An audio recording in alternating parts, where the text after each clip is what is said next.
ఈరోజు కల్లూరు చెన్నూరు గ్రామంలోని అలవాల నాగమణి భర్త పేరు అలవాల కృష్ణయ్య పేరు వారు కంప్లైంట్ ఇచ్చి ఉన్నారు మండల అగ్రికల్చర్ ఆఫీసర్కి. వారి పొలంలో వరి పొలంలో వేరే ఎవరో తెలియని దుండగులు వచ్చి కలుపు మందు స్ప్రే చేసిపోయినట్టు చెప్పారు.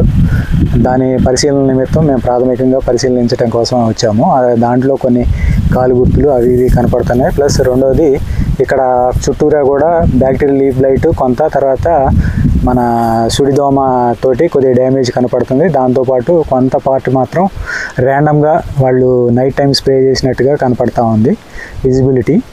అయితే ఇది ప్రాథమికంగా అంచనా మాత్రమే. దీనికి సంబంధించి మేము ఆల్రెడీ డిఏఓ ఆఫీస్కి మేము కన్సర్న్డ్ PJTSAU యూనివర్సిటీ నుంచి హెర్బిసైడ్ ఎఫెక్ట్ని అనాలిసిస్ చేసి కరెక్ట్గా సైంటిఫికల్గా డేటా అనాలిసిస్ చేసి చెప్పడానికి కోసం అని చెప్పి సైంటిస్ట్ విజిట్ని ఏర్పాటు చేయమని చెప్పి చెప్పడం జరిగింది.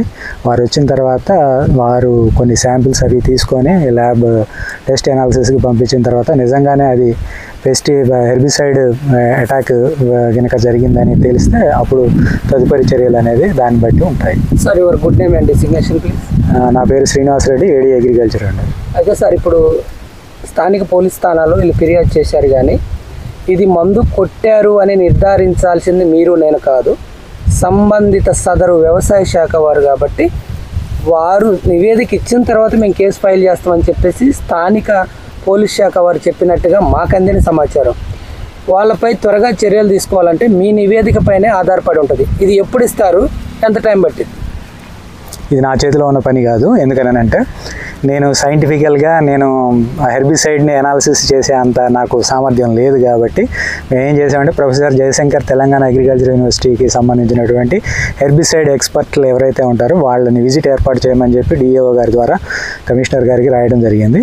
వారు వచ్చిన వెంటనే వారి వెసులుబాటుని బట్టి వారు వస్తారు. రాగానే అది తీసి వెరిఫై చేసేసుకొని అవసరమైతే హెర్బిసైడ్ ఎఫెక్ట్ దాన్ని అనాలిసిస్ చేయడం కోసం ల్యాబ్ రిపోర్ట్ కూడా పంపించి చేయడం జరుగుతుంది. దాన్ని బట్టి ఉంటుంది. ఇప్పుడు ఇలా జరిగిందని మీ దృష్టికి వచ్చింది కదా, వాళ్ళు ఇలా నిండు పంటను ఆగం చేశారు కదా, దీని మీద కేసు మీరు ఫైల్ చేస్తారా, బాధితులే ఫైల్ చేస్తారా? కానీ అటువంటి కేసెస్ కానీ వాళ్ళు ఫైల్ చేసుకుంటారు డిపెండింగ్ అపాన్ ద సెక్షన్స్ని బట్టి.